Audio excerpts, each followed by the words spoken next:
खूब सरस। प्रार्थना बाद उपस्थित मंचस्थ मेहमानश्रीओ ने विनंती करूं के तेओ भारत मातानी छवि समक्ष दीप प्रागट्य करी कार्यक्रमनी शुभ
दीप प्रागट्य बाद नमस्कार। मंत्री श्री तथा सौ माननीय सदस्यों पधार्या छे। तेमनु शाळा परिवार वती जोरदार ताळीओथी आपणे हार्दिक स्वागत करीए छीए। आ मेहमानों में सीमा जागरण मंच ए शू कार्य करे छे ते बात अपने अध्यक्ष भाई श्री पारसभाई करवाना छे। पण आज अपनी वच्चे आ सीमा जागरण मंच ना माननीय अध्यक्ष मारा परिवार जन अने अंगत मित्र पण कही शकाय एवा पारसभाई ठक्कर जे अपनी वच्चे पधार्या छे एमनुं पण आपणे हार्दिक स्वागत करीए छीए। सीमा जागरण मंचना महामंत्री दिलीपभाई ठक्कर के जेओ पण अपनी वच्चे उपस्थित छे तेमनुं पण शाळा परिवार वती आपणे हार्दिक स्वागत करीए छीए। अपनी वच्चे एक सरस मजाना वक्ता के जे आजनो एक दिवस आज कयो दिवस से कोई कहेशे मने हमणां ज बेने वात करी आज विजय दिवस अने एनी उजवणी छे। अलग अलग दिवसनी आपणे उजवणी करता होईए छे। आज विजय दिवस छे अने एनी उजवणी छे। एना भाग रूपे भरतभाई चौधरी के जेओ आपणी वच्चे वक्ता तरीके उपस्थित छे, जेओ भारत तिबेट सहयोग मंच एना गुजरात प्रांतना प्रचार प्रमुख छे अने हेमचंद्राचार्य नॉर्थ गुजरात यूनिवर्सिटी एमा जर्नलिज्म विभाग में प्राध्यापक तरीके पण छे। आपणा माटे गौरव छे के आवा वक्ता आपणे मळ्या छे। खूब सरस मजानुं आपणे भाथुं ए मळवानुं छे। तो भाई श्री भरतभाई ए पण अंगत मित्र छे ने एमनुं पण आ तबक्के आपणे हार्दिक स्वागत करीए छीए। मंत्री किरणभाई देसाई के जेओ सीमा जागरण मंच में मंत्री छे अने વિવિધ પ્રકારની સામાજિક પ્રવૃત્તિઓ કરતા હોય છે. કૃષ્ણા ગ્રુપ પણ ચાલે છે અને એની અંદર પણ એમણે એક લાઇબ્રેરી વગેરે પણ શરૂ કરી છે. ખૂબ જ સરસ મજાની પાટણમાં જેની જરૂરિયાત હોય એ પ્રકારના કામો કિરણભાઈ અને એમની ટીમ કરતી હોય છે. ત્યારે એમનું પણ શાળા પરિવારમાંથી આપણે હાર્દિક સ્વાગત કરીએ છીએ. આપણા સીમા જાગરણ મંચના કાર્યકારિણી સદસ્ય અતુલભાઈ રાવળ એ પણ અહીં ઉપસ્થિત છે. એમનું પણ આ તબક્કે હાર્દિક સ્વાગત. અને નીરવભાઈ દવે જે અહીંયા સીમા જાગરણ મંચના એક જિલ્લા ટીમના સદસ્ય છે, તેમનું પણ આ તબક્કે આપણે હાર્દિક સ્વાગત કરીએ છીએ. બેન શ્રી સુપરવાઇઝર, સ્ટાફ મિત્રો અને વાલા બાળ દોસ્તો, ખૂબ જ આજનો વિજય દિવસ છે એ શું અને શા માટે એની વાત ભરતભાઈ આપણને ખૂબ જ સારી રીતે કરવાના છે. અને સીમા જાગરણ મંચ પણ શું પ્રવૃત્તિ કરે છે એ પારસભાઈ અને નીરવભાઈ આપણને જાણ કરવાના છે. તો એ વિશે વધુ વાત ન કરતા માત્ર મહેમાનશ્રીઓ અહીં પધાર્યા છે ત્યારે આપણી શાળાની ટૂંકી વાત કરી લઈએ. એ 1951 થી શરૂ થયેલી અમારી શાળા ઘણા બધા જે ઉદ્યોગપતિઓ, ડોક્ટર, વકીલ અને સારા વેપારી એ આ શાળાએ આપ્યા છે. આ શાળાની અંદર અત્યારે લગભગ 970 બાળકો છે 9 થી 12 ના, જેમાં સાયન્સ, સામાન્ય પ્રવાહ, ધોરણ 9-10 એ બધું ચાલે છે. બાળકો નજીકના ગ્રામ્ય કક્ષાએથી પણ આવે છે અને આ બધા વિસ્તારમાંથી અહીં બાળકો ભણે છે. પણ છતાં બાળકો ખૂબ જ શિસ્તથી અને ખૂબ જ સારી રીતે ભણવામાં એ તૈયારી કરે છે. અમારો સ્ટાફગણ પણ ખૂબ જ ઉત્સાહી છે કે બાળકોને ખૂબ સારી રીતે તૈયાર કરી અને બાળકો અમારા ત્યાં જે બાળકો આવવાના છે પાટણની કોઈ શાળાએ એમ કહ્યું કે અમે એડમિશન નહીં આપીએ, એ બાળકને અમે એડમિશન આપીએ અને એવા બાળકોને તૈયાર કરે અમારો આ જે શિક્ષકગણ તૈયાર કરે છે અમારા માટે ગૌરવ છે અને બાળકો માટે પણ આનંદ છે. અમારા બાળકોમાં જે કલા પડેલી છે એ હમણાં જ રાજ્ય કક્ષાએ અમારી અલ્પેશભાઈ, ડોક્ટર અલ્પેશભાઈ સાથે 2 વિદ્યાર્થી ગયેલા અને 543 જે વિદ્યાર્થીઓની વચ્ચે 2 વિદ્યાર્થીની ટીમે મોડેલમાં, ગણિત મોડેલમાં પ્રથમ નંબર પ્રાપ્ત કરીને હવે રાષ્ટ્રમાં રાયપુર જવાના છે. એ હમણાં 30 તારીખે એ ટીમ લઈને અલ્પેશભાઈ જવાના છે. અને કલા ઉત્સવમાં પણ અમારી ટીમ હમણાં રાજ્ય કક્ષા સુધી પહોંચી છે. વિજ્ઞાન મેળા પણ હમણાં એક કૃતિ જિલ્લામાંથી રાજ્યમાં જવાની છે. એટલે અર્જુનસિંહ અને બાકીની ગણિતની સમગ્ર ટીમ, ગણિત વિજ્ઞાનના મિત્રો ખૂબ જ મહેનત કરે છે.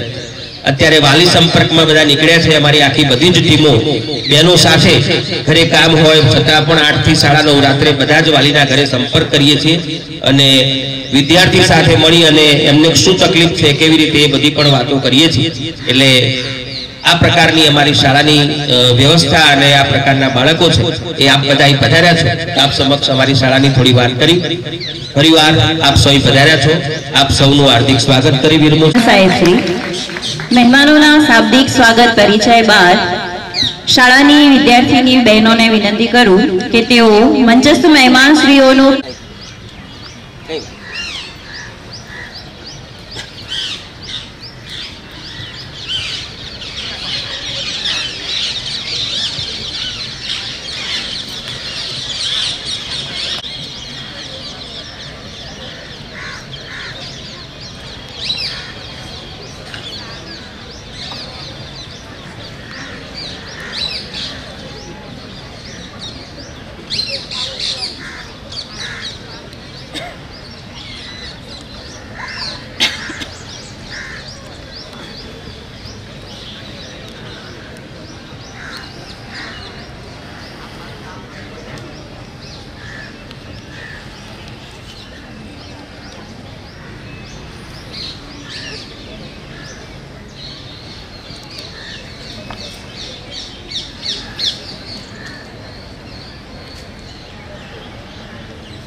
કુમકુમ તિલકથી સ્વાગત બાદ મહેમાનશ્રીઓનું શાલ ઓઢાડીને સ્વાગત કરીશું. તો સૌ પ્રથમ સ્થાન શોભાવતા શ્રી પારસભાઈ ઠક્કરનું શાલ ઓઢાડી સ્વાગત કરશે શાળાના આચાર્યશ્રી. તાળીઓનો ગડગડાટ થવો જોઈએ.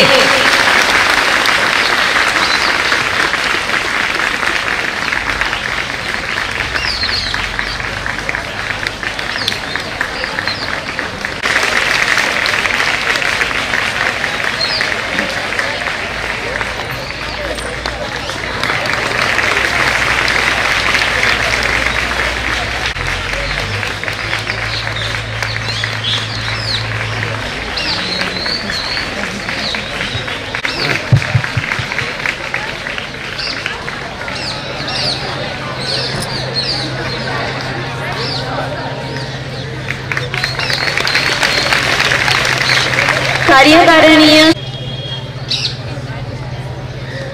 જિલ્લા ટીમના સદસ્ય નીરવભાઈ દવેનું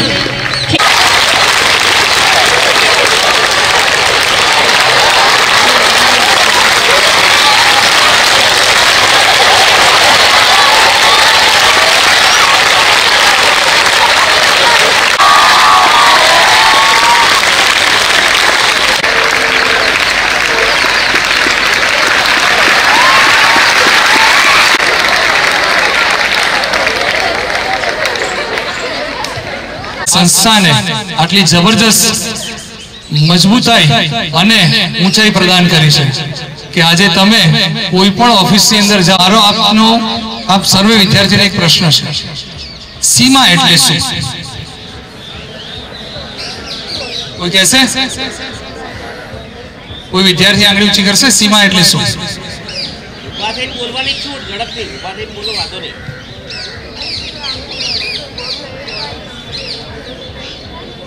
ओके, कोई कैसे सीमा એટલે શું? चलो बॉर्डर, बॉर्डर એટલે શું?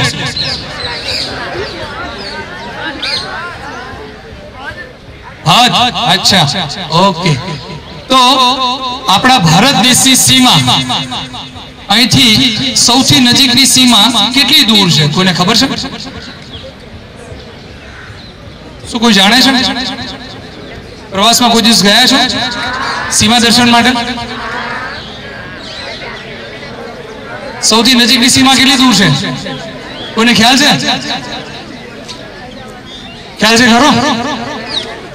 માત્ર ને માત્ર 150 કિલોમીટર. કેટલી? 150 કિલોમીટર. જો એ ક્યાં આગળ આવેલી છે તમને ખબર છે? એ આવી છે નડાબેટ. જોયું કે નહીં?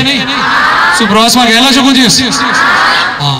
તો હવે જો ત્યાં આગળથી એટેક થાય તો સૌથી પહેલું સિટી અમને કયું મળે? ત્યાં આગળથી જો એ બોર્ડર ઉપરથી એટેક થાય તો સૌથી પહેલું સિટી કયું મળે એ લોકોને? પહેલું શહેર કયું મળે? ધારો કે પાકિસ્તાની આર્મી ત્યાંથી એટેક કરે તો પહેલું શહેર કયું મળે? આપણું મળે કે ના મળે? પાટણ મળે કે ના મળે? તો શું આપણા દેશની રક્ષા કરવી, આપણા દેશનું સંરક્ષણ કરવું એ માત્ર સૈનિકોના હાથમાં છે કે આપણા બધાના હાથમાં છે? દરેક વ્યક્તિ જો સૈનિક બને તો આપણો દેશ મજબૂત થઈ જાય કે ના થઈ જાય? ઇકો ડાઉન.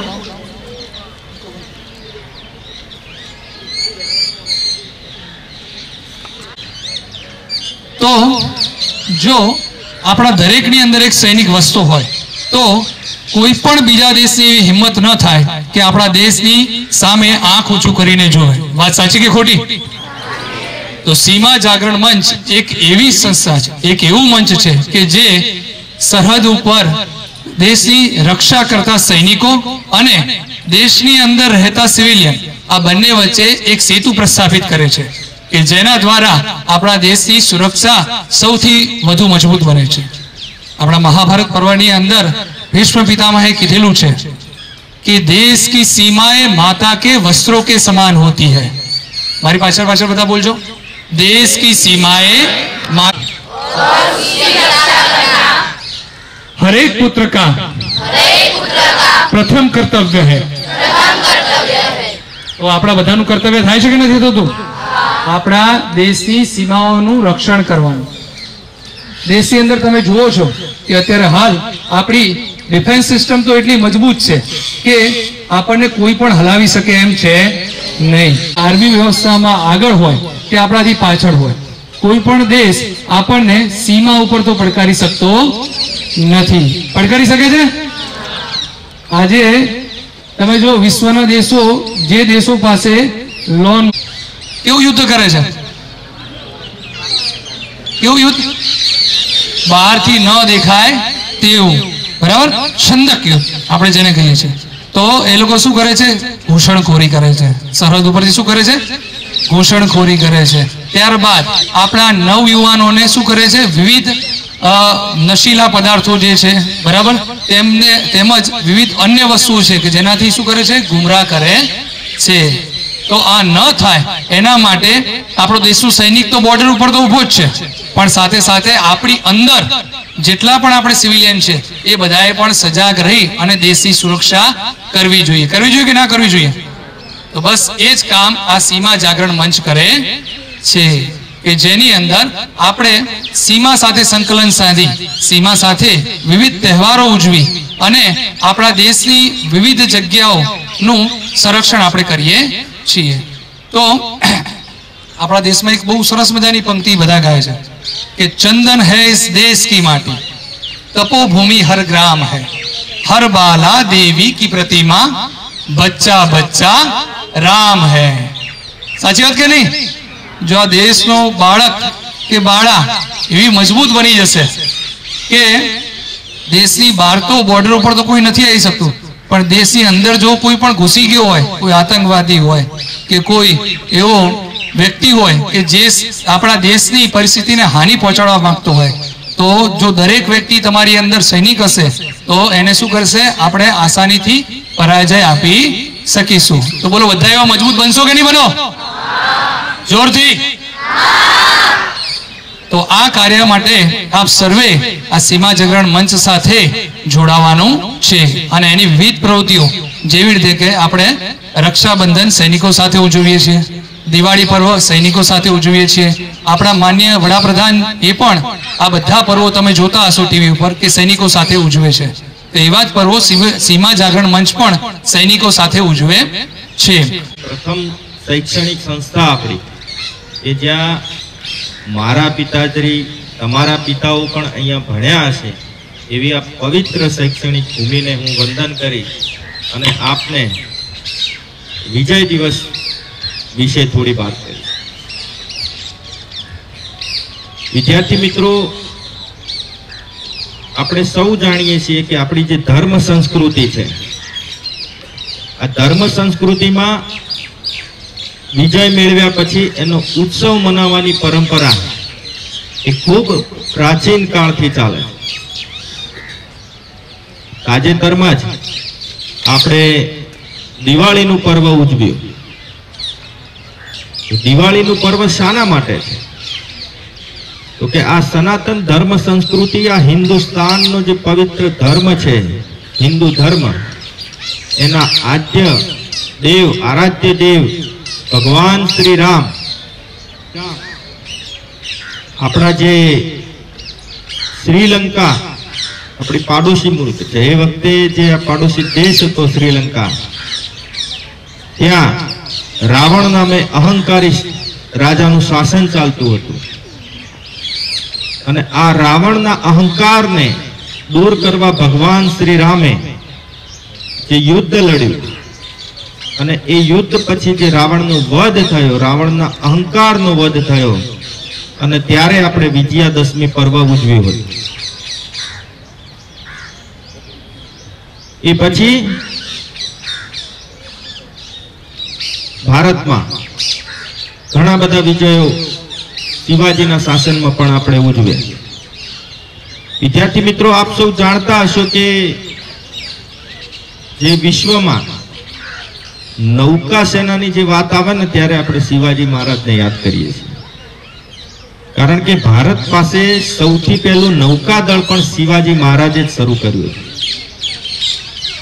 તમારા ઇતિહાસમાં પણ ભણવામાં આવતું હશે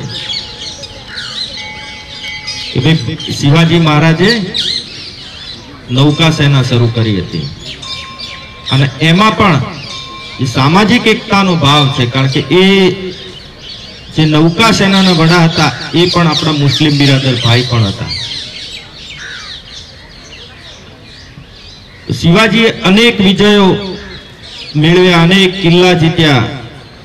આ ધર્મ માટે તેમણે ખૂબ મોટું બલિદાન આપ્યું. એ પછી કેટલાક વર્ષોનો કાળ રહ્યો જેમાં આપણે સહન કરવાનું આવ્યું, પરંતુ અત્યારે જે વિજય દિવસની આજે આપણે વાત કરવાની છે એ આઝાદ ભારતના પ્રથમ વિજયની વાત છે. વાત ભારત અને જે પૂર્વ પાકિસ્તાન કહેવાય છે, પૂર્વ પાકિસ્તાનને ભારતે કેવી રીતે એક અલગ દેશ બનાવી અને વિજય અપાવ્યો એની વાત કરવાની છે.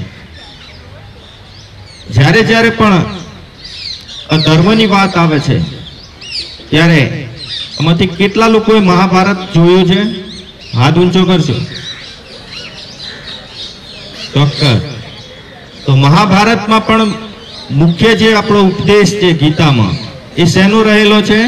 તો કે ભગવાન કૃષ્ણએ અર્જુનને જે ધર્મનો ઉપદેશ આપ્યો, યુદ્ધ માટે જે તૈયાર કર્યા, અને કહ્યું હતું કે તું તો અર્જુન માત્ર નિમિત્ત છે, જ્યારે જ્યારે પણ અધર્મ આવે છે ત્યારે ત્યારે એ અધર્મનો નાશ કરવાનું કામ તો હું જ કરું છું. ભગવાન કૃષ્ણ સ્વરૂપે હું ગમે ત્યારે આવું છું. અને એ વખતે ભગવાન કૃષ્ણએ આપણે ભગવદ્ ગીતાના અધ્યાય 4માં શ્લોક નંબર 7 અને 8 આપણા ઘરોની દિવાલ પર ક્યાંક ને ક્યાંક પોસ્ટરો લાગેલા હશે, તમે જોશો. યદા યદા હિ ધર્મસ્ય ગ્લાનિર ભવતિ ભારત અભ્યુદાનમ અધર્મસ્ય તદાત્મનમ સૃજામ્યહમ પવિત્રાણાય સાધુનામ વિનાશાય ચ દુષ્કૃતામ ધર્મ સંસ્થાપી નાથાય સંભવામી યુગે યુગે. એટલે ભગવાન શ્રી કૃષ્ણએ કહ્યું છે કે જ્યારે જ્યારે આ પૃથ્વી ઉપર અધર્મ થશે, પાપ વધશે, આ પાપનો નાશ કરવા માટે થઈ અને હું અવતાર ધારણ કરીશ. અવતાર એટલે ગમે તે સ્વરૂપે ધારણ કરી શકે છે ભગવાન. ભગવાન કૃષ્ણએ સ્વયં ત્રેતાયુગમાં મહાભારત જે આપણે જોયું ત્યારે ધર્મની સ્થાપના માટે પાંડવોના પક્ષે એમના સારથી બનીને પણ આખું જે મૂળ જે ધર્મ સંસ્કૃતિનો નાશ થતો હતો એને અટકાવ્યો હતો. સતયુગમાં ભગવાન રામ થઈ ગયા. એવી જ રીતે આપણા દશાવતાર ભગવાનોએ પણ એ કલ્પના છે આપણી કે જ્યારે જ્યારે પૃથ્વી ઉપર આ પ્રકારનું પાપ વધે છે ત્યારે એ જન્મ લે છે. આ પૃથ્વી ઉપર આજ એક સંસ્કૃતિ એવી છે કે જે પ્રકૃતિનું જતન કરે છે, પ્રાણીઓની ચિંતા કરે છે.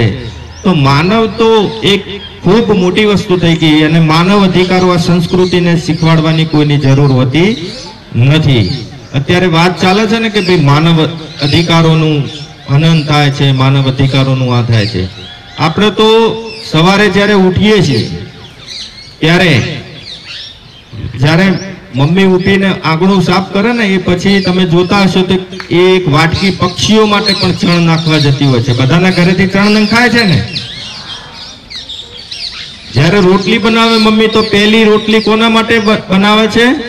કૂતરા માટે. તો આપણે કૂતરાની પણ ચિંતા કરીએ છીએ. આપણે જમીને આપણા પિતા જમીને ઊભા થાય છે ત્યારે એક રોટલી ગાયને પણ દાન આપીએ છીએ.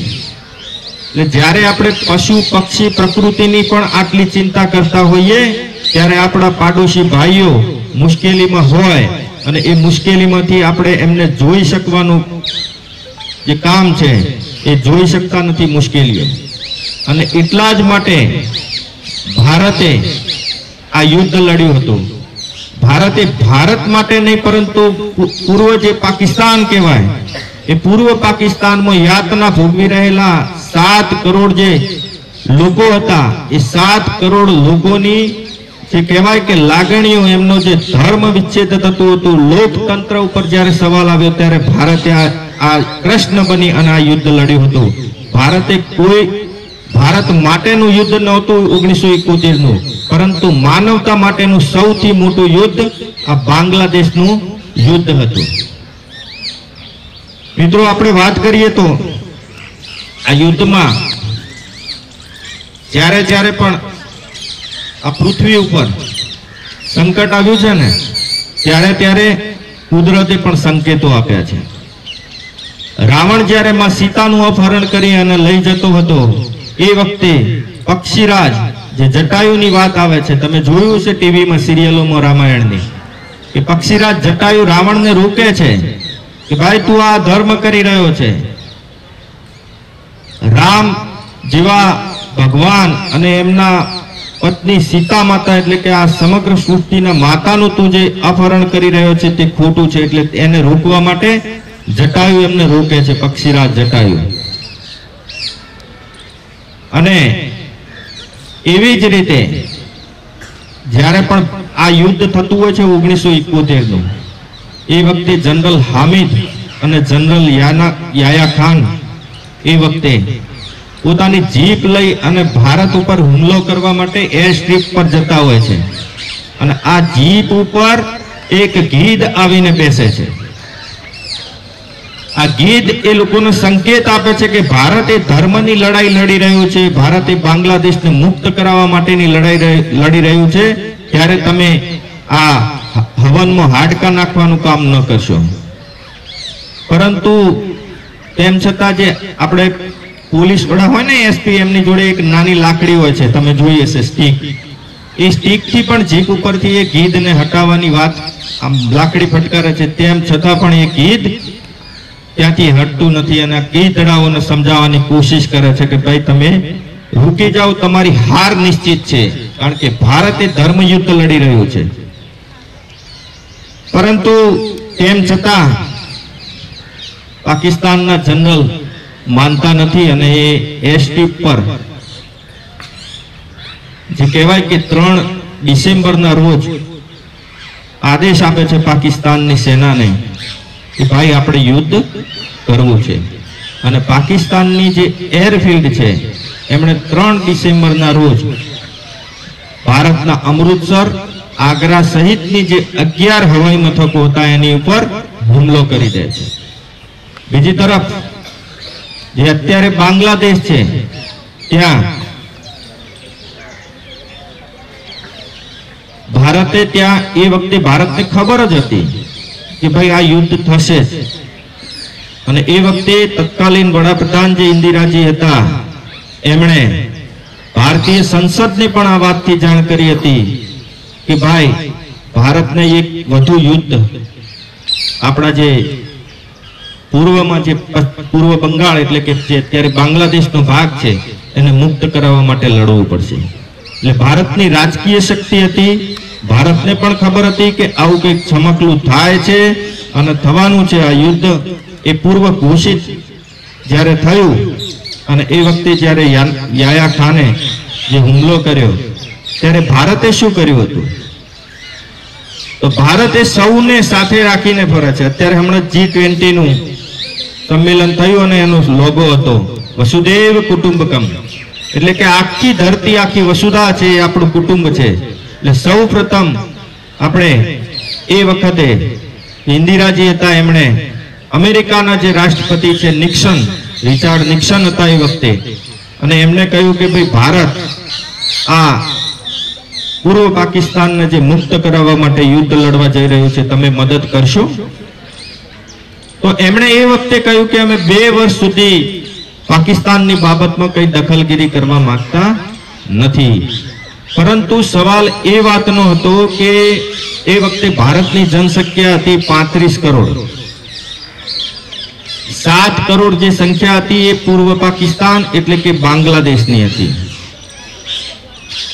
તો આ 7 કરોડમાંથી 1 કરોડ લોકો ભારતીય સીમા ઉપર શરણ લેવા માટે મજબૂર બન્યા હતા.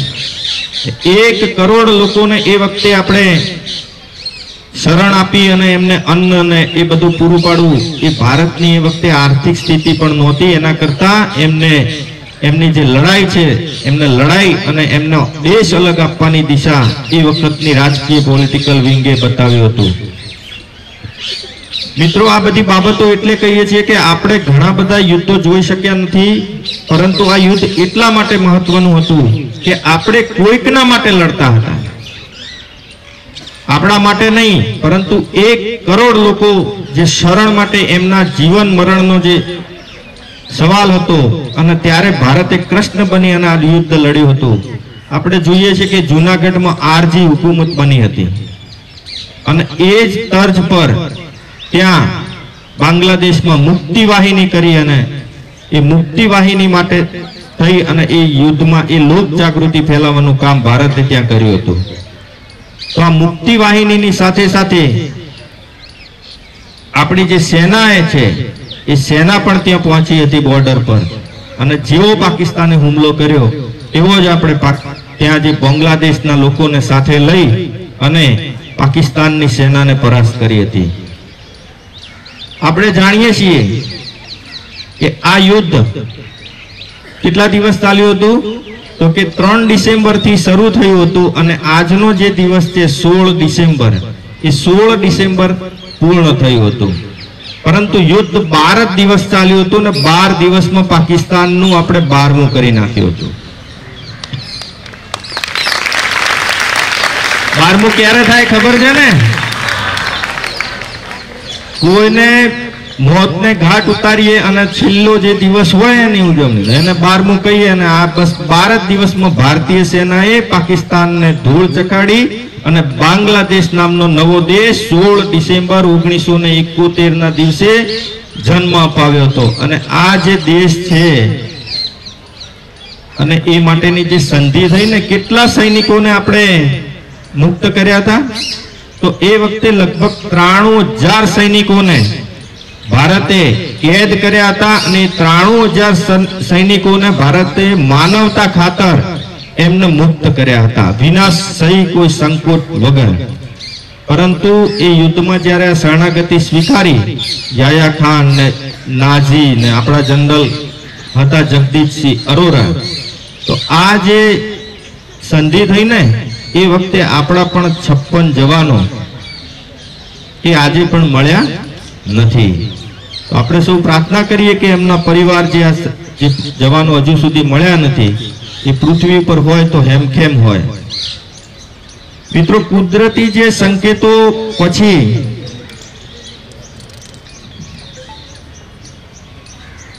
શું કર્યું હતું?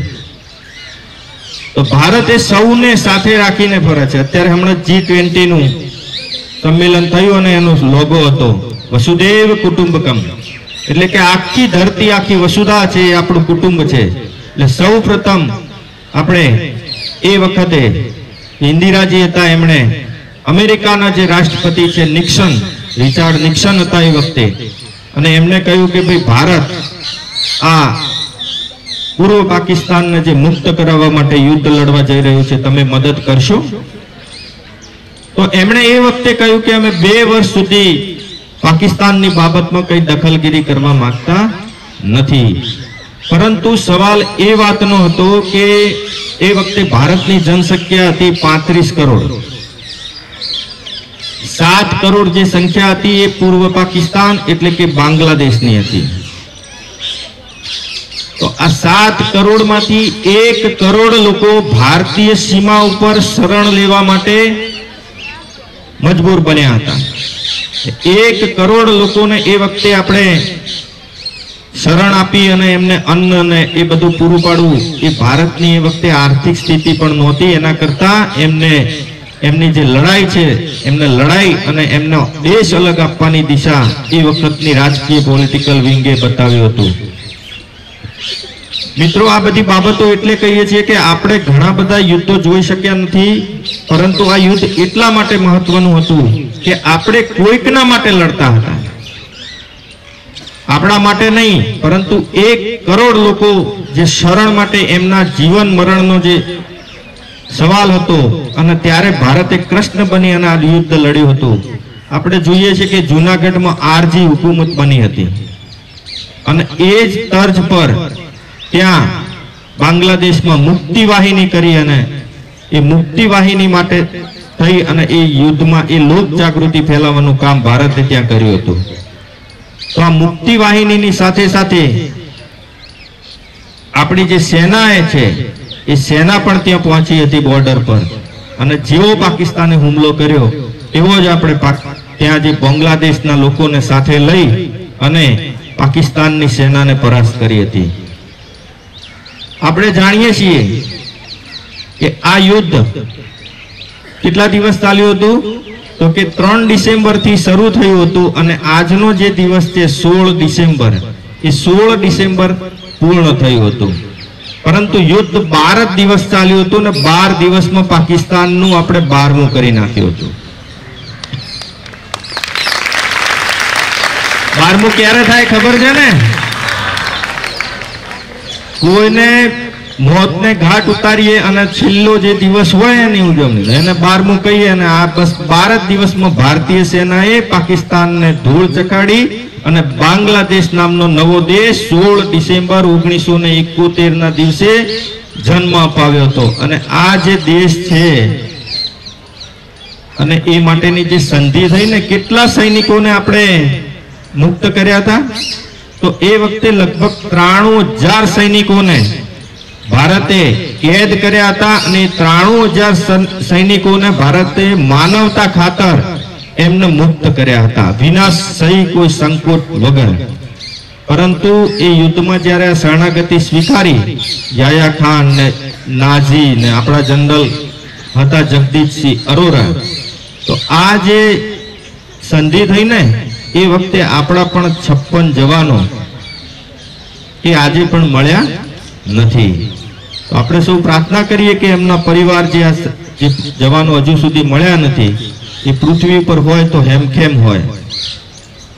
મિત્રો, કુદરતી જે સંકેતો પછી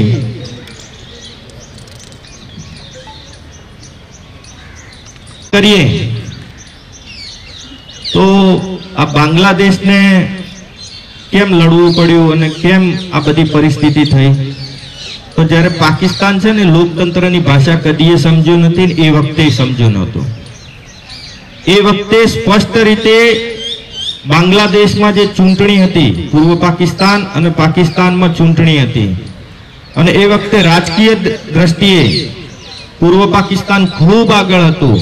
અને ત્યાંની 269 બેઠકોમાંથી 167 બેઠકો ઉપર મુશબીર રહેમાનની પાર્ટી હતી, પૂર્વી પાકિસ્તાન અવામી લીગ.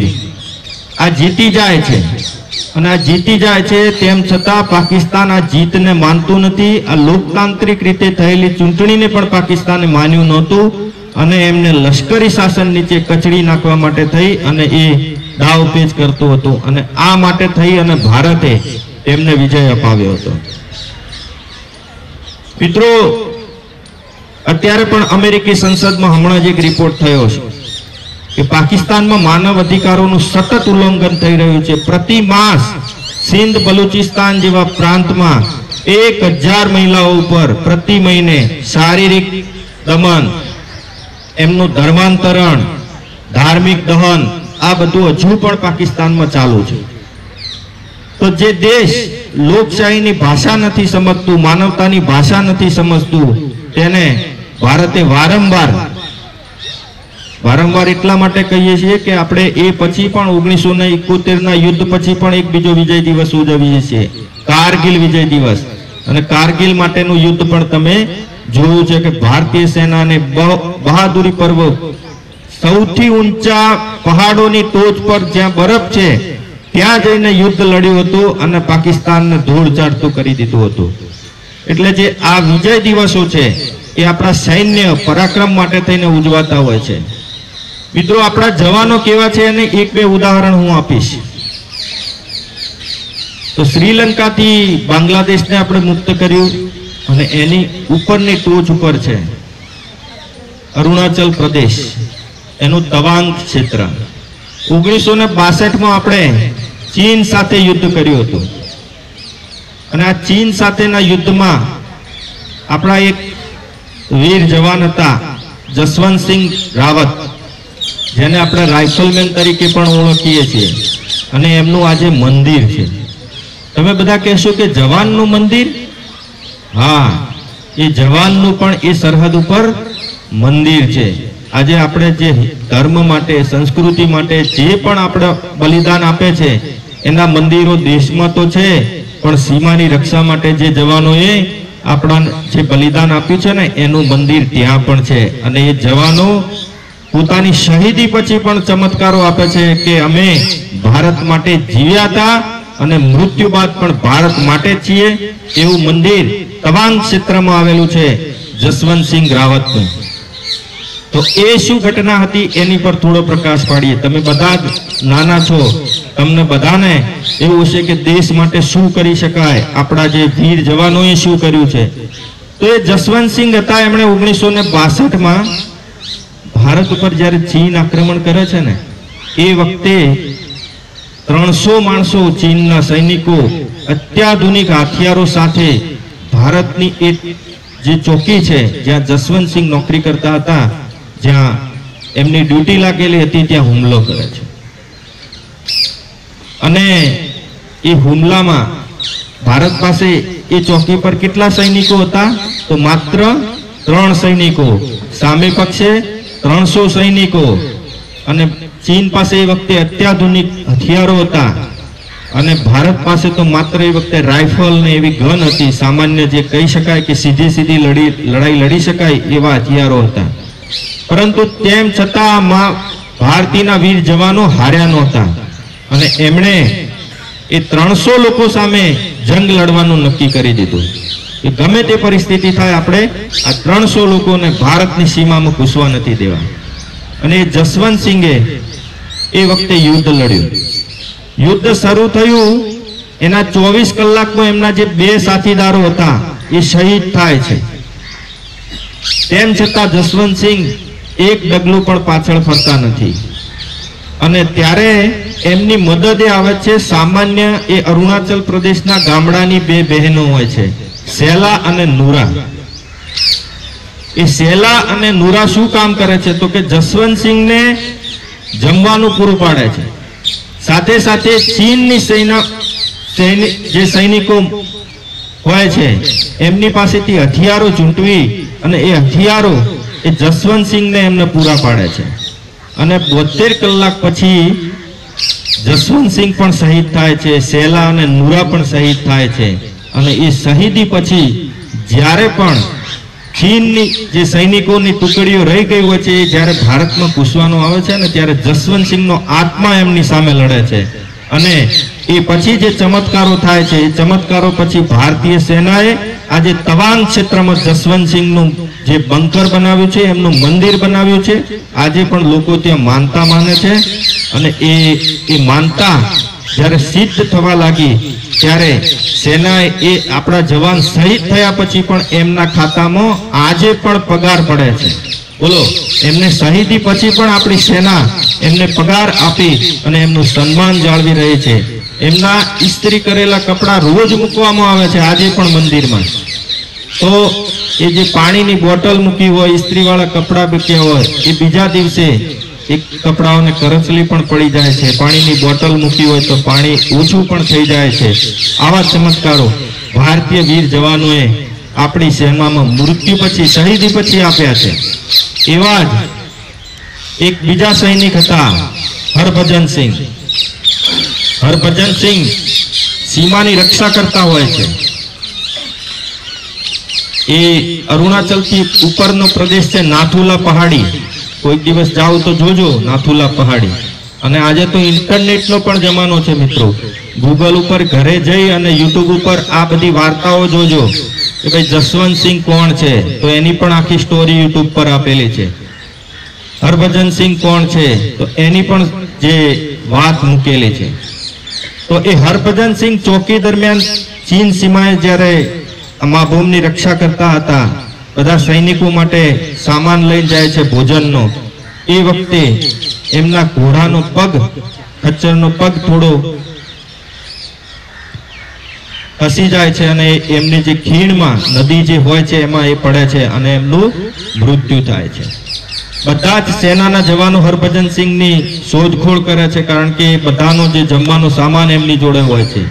ત્યારે 2 દિવસ પછી એ જે શહીદ થયેલા જવાન છે એક એમની ટુકડીના સૈનિકને જે સ્વપ્નમાં આવીને કહે છે કે હું અહીંયા આ જગ્યાએ મારો મૃતદેહ પડ્યો છે આ નદીના કાંઠે, ત્યાંથી તમે આવીને લઈ જાઓ અને મારી સમાધિ ત્યાં બનાવજો.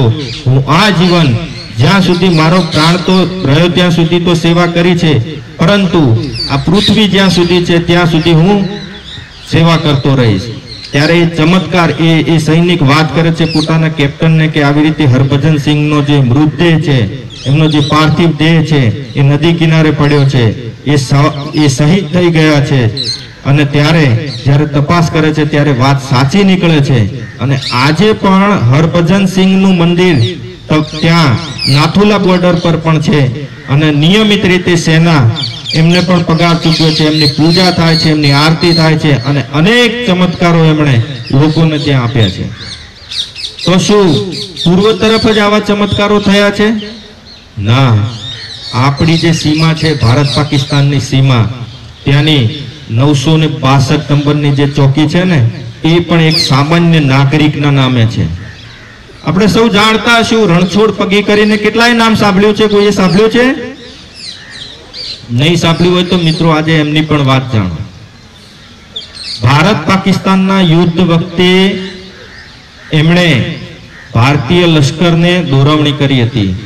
રણછોડ પગી બનાસકાંઠા જિલ્લાના, આપણો જે પાટણથી અડીને બનાસકાંઠા જિલ્લો છે ત્યાંના સરહદી લીંબાળા ગામના એક દેસાઈ પરિવારના વીર પુત્ર હતા.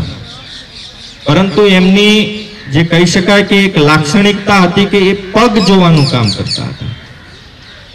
તમે અહીંથી ચાલો અને તમારો પગ પડે ને એ પછી કહી દેતા કે આ છોકરાએ કેટલું દફતર ઉપાડ્યું હશે, એ શું કરવા જાય છે, દફતરમાં કેટલો સામાન છે, આ બધી જ વસ્તુઓ કહી દેતા. તમે અનાજ લઈને નીકળો તો તમારા પગની છાપ ઉપરથી કહી દેતા કે ભાઈ આ વ્યક્તિ આટલો વજન ઉપાડેલો છે, કેટલા વર્ષની ઉંમર છે, પગ સ્ત્રીનો છે કે પુરુષનો છે. આ પગ ઓળખવાની કળા એ સારી રીતે જાણતા હતા રણછોડ પગી. પરંતુ એમની સાથે જ્યારે આપણે ભારત પાકિસ્તાનનું યુદ્ધ થયું ને ત્યારે લીંબાળાથી આગળ થરપારકર કરીને એક પાકિસ્તાનનો પ્રદેશ હતો, ત્યારે એ જે સરહદ ઉપર ગાયો અને એ ચરાવતા હતા એ વખતે પાકિસ્તાનની સેનાએ એમની જે કહેવાય એમની ઉપર ખોટા અત્યાચારો કર્યા અને રાતોરાત પાકિસ્તાનની સેનાના 2 જવાનોને મારી અને ક્રોસ કરી અને પોતાના મૂળ વતન લીંબાળા ગામે આવી ગયા. અને ત્યાર પછી એમને પણ પાકિસ્તાન સામે દાજ હતી. તો એ પછી જે 1965નું યુદ્ધ થયું, 1971નું યુદ્ધ થયું અને જે આપણા લશ્કરના જનરલ હતા શામ માણેકશા, આ માણેકશા એ પણ રણછોડ પગી જેવા સામાન્ય માણસને જ્યારે અંતિમ શ્વાસ લે છે ત્યારે મળવા બોલાવે છે. બોલો કેટલું મોટું યોગદાન હશે એમનું. એમનું યોગદાન એવું હતું કે જ્યારે જ્યારે યુદ્ધ થતું ત્યારે એ સરહદ ઉપર નીકળી જતા અને એ ગતિવિધિ જાણી લેતા કે અહીંયા કેટલા સૈનિકો છે, એમના પગ, એમની પાસે કેવા હથિયારો છે. એ પગ જાણવાની જે કળા હતી એની પરથી એમને સીમા ઉપર ખબર પડી જતી કઈ સીમા ઉપર લોકોનું અવન જવન છે. સાથે સાથે પાકિસ્તાનમાં મોટા થયેલા, બાળપણ એમનું પાકિસ્તાનમાં ગયેલું, યુવાવસ્થા સુધીની સફર, એટલે પાકિસ્તાનમાં પણ કયા લશ્કરી થાણા ક્યાં આવેલા છે એમને ખબર હતી, ત્યાંની ભૌગોલિક પરિસ્થિતિ ખબર હતી. અને એમણે જ્યારે સર માણેકશાહે ભારત પાકિસ્તાનનું યુદ્ધ થયું ને એ વખતે ગુજરાત અને રાજસ્થાન સીમાની જવાબદારી આપી અને એ જવાબદારી વહન કરતા જ્યાં દોરવણી કરી રણછોડ પગીએ, તો એ રણછોડ પગીની જે દોરવણી નીચે જે સેના પસાર થઈ ત્યાંથી આપણો એક પણ જવાન શહીદ થયો નહોતો. એટલું એમણે માર્ગદર્શન આપ્યું હતું. અને આ માર્ગદર્શન જે ભારતીય સેનાને આપ્યું, સામાન્ય માણસ, સામાન્ય માલધારી, ગાયો ચડાવવા વાળા નાગરિકે, એના સન્માનમાં સેનાએ 962 નંબરનું આપણો પિલર છે આંતરરાષ્ટ્રીય સીમા ઉપર, એને રણછોડ પગીના નામે કર્યું છે.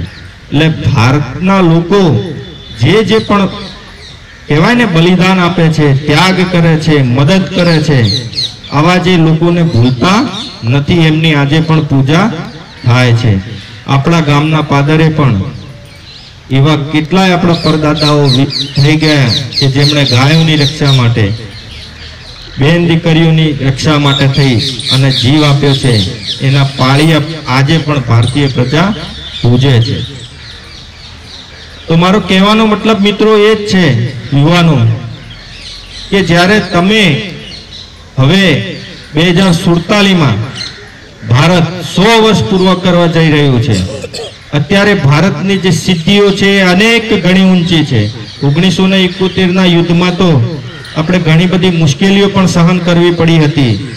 આપણી સાથે આંતરરાષ્ટ્રીય લોકો પણ નહોતા, અમેરિકા પણ સાથ નહોતું આપતું.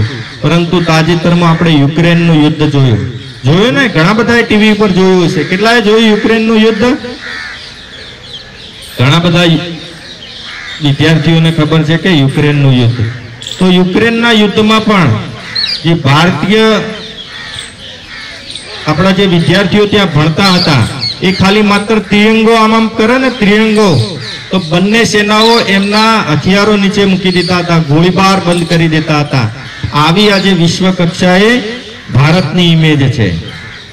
અત્યારે દુનિયાના કોઈ પણ ખૂણા ઉપર કોઈ પણ ભારતીયને તકલીફ હોય તો આપણી સરકાર સીધા તેને ત્યાંથી એરલિફ્ટ કરી અને ભારત લાવે છે.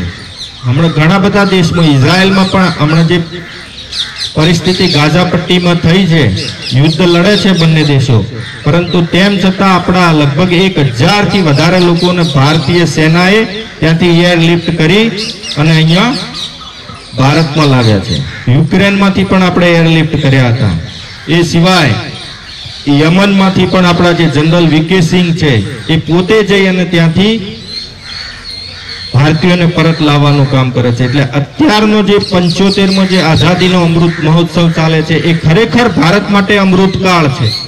પ્રધાનમંત્રી શ્રી આપણા જે આદરણીય નરેન્દ્રભાઈ મોદી અત્યારે ભારતને જે નવી ઊંચાઈએ પહોંચાડ્યો છે, આજે દરેક ભારતીયને ગર્વ થાય છે કે ભારતીય તરીકે આપણી લાગણી ગદગદ ફૂલે છે કે જ્યારે આપણે તિરંગો બતાવીએ ત્યારે બે દેશો લડતા હોય, આપણી સીમા ન હોય, સીમાથી હજારો કિલોમીટર દૂર હોય, તેમ છતાં તિરંગાને માન આપી અને આપણા નાગરિકો ત્યાંથી પસાર થાય છે. આપણા નાગરિકો ઠીક, પરંતુ ટીવી પર તમે જ્યારે યુક્રેન યુદ્ધના સમાચાર જોયા હોય તો કેટલાક પાકિસ્તાનના વિદ્યાર્થીઓએ પણ તિરંગો ઉપાડ્યો અને એમના હાથમાં તિરંગો હતો તો કોઈ પણ સેનાએ ત્યાં ગોળીબાર કર્યો નહોતો. એટલે ભારતની જે આ વૈશ્વિક ઇમેજ છે અને 2047માં જ્યારે 100 વર્ષ પૂરા થાય છે ત્યારે તમે બધા એક યુવાનીમાં હશો, તમે બધા તમારી કારકિર્દી ઉચ્ચ કક્ષાએ લઈ ગયા હશો, ભણી ગણીને મોટા થઈ ગયા હશો, નોકરી ધંધો કરતા હશો, ત્યારે હવેનો જે ભારત છે એ તમારા હાથમાં છે. તમારે કેવી રીતે જીવવું, તમારા શૌર્ય પરાક્રમને કેવી રીતે આગળ વધારવું, આ ગુરુજનોનું જે માર્ગદર્શન મળશે એનાથી તમે ચોક્કસ એક ભારતના સારા નાગરિક બની શકશો. તમારી પણ નામના રણછોડ પગી, જસવંતસિંહ અને હરભજન સિંહની જેમ હોય એવું નથી કે માત્ર આપણે સેના માટે આપણે લડવાનું છે. તમે સારા નાગરિક બનશો ભારતના. તમે જે ક્ષેત્રમાં જાઓ, એન્જિનિયર તો એન્જિનિયરિંગમાં સારું ઉત્કૃષ્ટ ભારત માટે કામ કરો. તમે શિક્ષક થાવ તો એક આદર્શ શિક્ષક બનીને કામ કરો. તમે સારા ડોક્ટર થઈને સમાજની સેવા કરશો. તો અહીંથી જેટલા પણ ભણીને જશે વિદ્યાર્થીઓ એ આજે સોગંદ લે કે જેમ વિજય દિવસમાં આપણે અત્યારે બીજા માટે યુદ્ધ લડી, માનવતા માટે યુદ્ધ લડી આપણી સેનાએ બાંગ્લાદેશને જન્મ અપાવ્યો, એવી જ રીતે તમે પણ સારા કામ કરતા રહેશો. મિત્રો, એ વાતનું આજે જે યુદ્ધ છે એની એક વાત હું તમને કહું છું કે જે ઢાકામાં જે 93,000 પાકિસ્તાનના સૈનિકોને મુક્ત કર્યા હતા ને, એ પણ હતું ઢાકાનું રામનના મેદાન. એટલે કે રામ આપણા દિલમાં કેટલા વસેલા છે એ ત્યાં પણ આપણે જોવા મળે છે. એ રામનના મેદાનમાં પાકિસ્તાનને આપણે 93,000 સૈનિકો સોંપ્યા હતા અને બાંગ્લાદેશનો જન્મ કરાવ્યો હતો.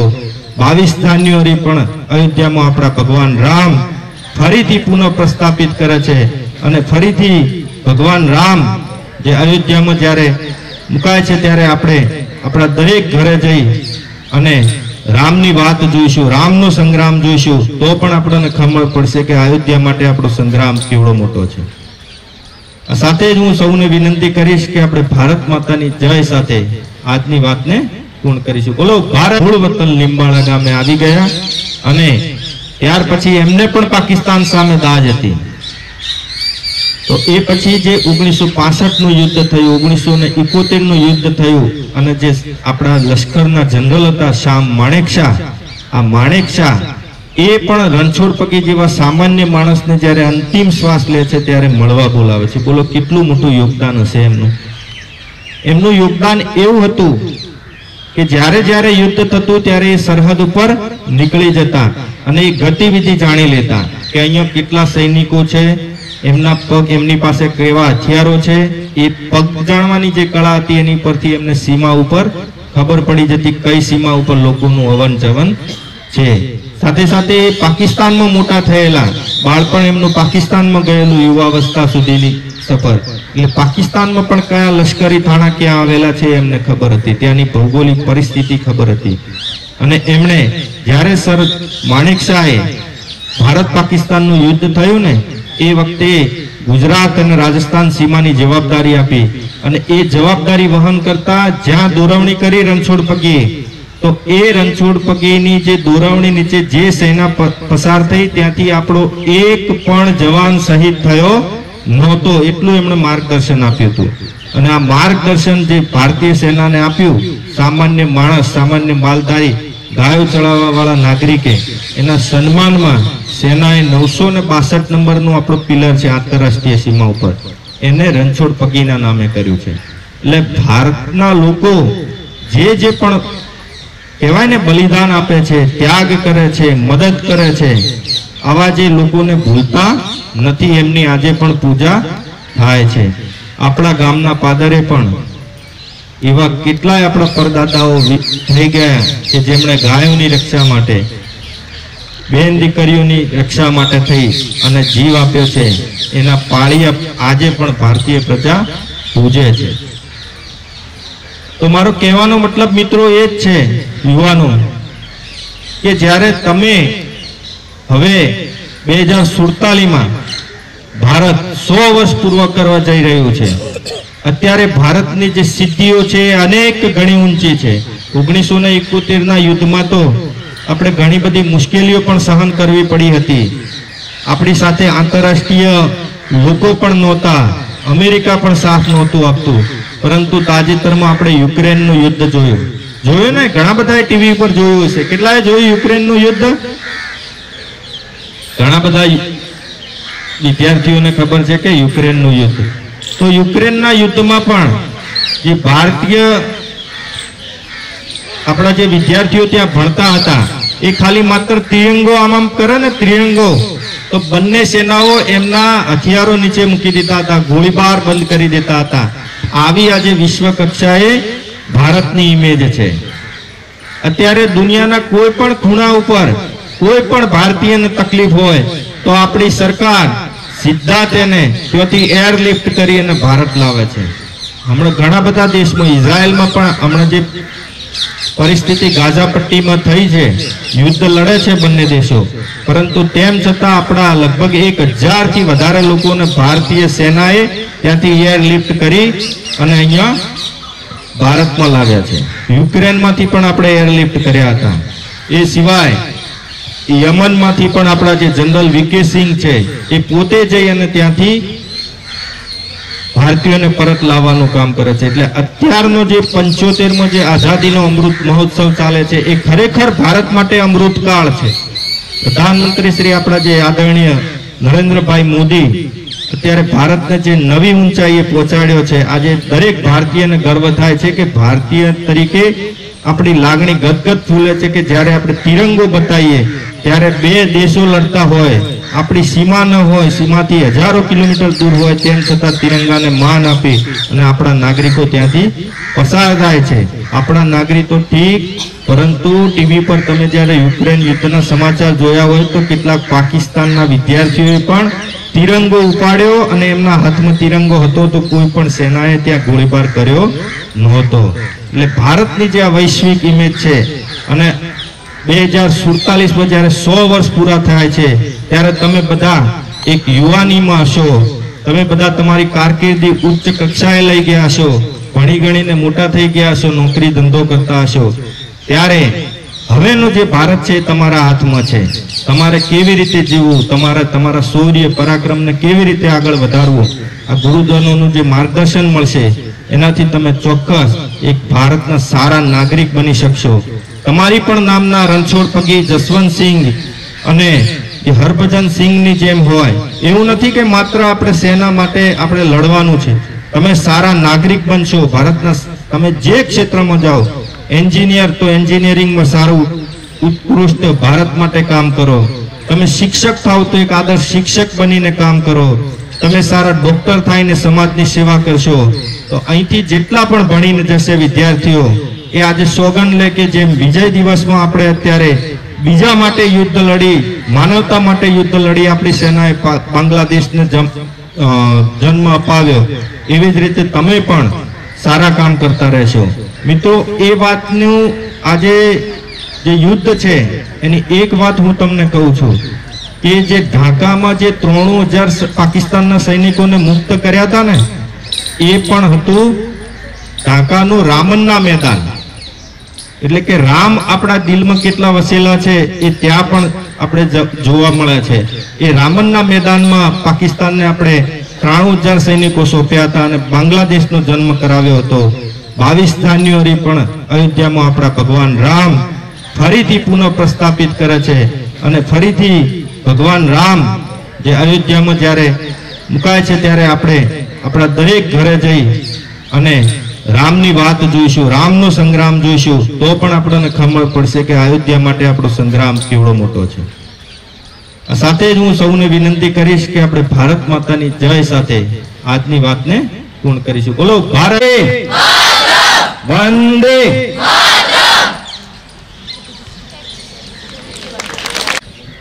નમસ્કાર. આજના આ સીમા જાગરણ મંચ કાર્યક્રમમાં ઉપસ્થિત મંચસ્થ મહેમાનશ્રીઓ, શાળાના આચાર્ય સાહેબશ્રી, શિક્ષક મિત્રો અને વાલા વિદ્યાર્થી ભાઈ બહેનો, આજે આ વિજય દિન કાર્યક્રમ નિમિત્તે આપણને ભરતભાઈ ચૌધરી સાહેબે જે આપણા દેશના જવાનો, વિવિધ યુદ્ધો, સરહદો આ વિશે જે આપણને સુંદર માહિતી આપી એ બદલ શાળા પરિવાર વતી એમનો ખૂબ ખૂબ આભાર વ્યક્ત કરું છું.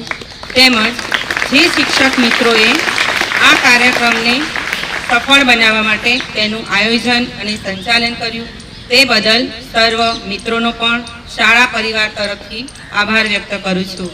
અને સૌથી વધારે આભાર તો વિદ્યાર્થી મિત્રો આપણો કે આટલા લાંબા સમય સુધી તમે બેઠા અને કાર્યક્રમને શાંતિથી નિહાળ્યો તે બદલ આપણો પણ ખૂબ ખૂબ આભાર વ્યક્ત કરું છું.